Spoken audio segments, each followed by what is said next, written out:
I thought I had the perfect marriage. My husband Daniel was loving, successful, and always seemed honest with me. For 10 years, I trusted him completely. Then, one Saturday morning, while cleaning our bedroom closet, I found something that would destroy everything I believed about my life.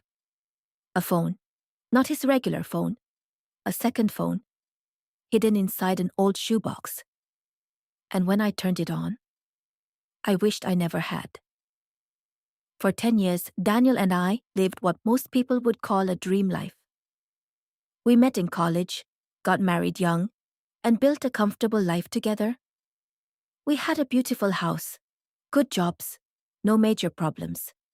Of course, like every couple, we argued sometimes. But nothing serious. At least that's what I thought. Over the last few months, though, something felt different. Daniel started working late. He became protective of his phone. Sometimes he smiled while texting, and quickly locked the screen when I walked into the room. When I asked him about it, he always had a reasonable explanation. I wanted to believe him. So I did. That Saturday changed everything. While organizing the closet, I noticed an old shoebox pushed far into the back corner. Inside was a black smartphone. The battery was almost dead, but it still turned on. No password. My hands started shaking. The first thing I saw was hundreds of text messages. Most were from a woman named Sophie. At first, I thought it was just a coworker. Then I opened the conversation. My heart stopped. The messages weren't professional. They were romantic, intimate, personal. The most recent message read, "I miss you already. Last night was perfect." The message was sent only 3 days earlier. 3 days? I couldn't breathe. I felt like the floor disappeared beneath me. I kept reading, and every message hurt more than the last. But then I discovered something even worse. Sophie wasn't just a girlfriend. She believed Daniel was single. For 2 years, he had been living a completely different life. Different stories, different promises, different future plans. He told her he wanted to marry her. He told her they would move to another city together. He told her he loved her. Everything I thought belonged to our marriage. He was giving to someone else.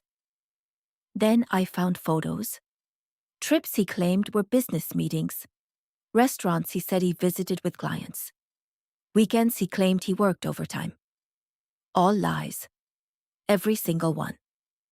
That evening, I sat quietly at the kitchen table. The hidden phone was in front of me. When Daniel walked in, he immediately noticed it. The color disappeared from his face. For a few seconds, neither of us spoke. Then, I asked one question.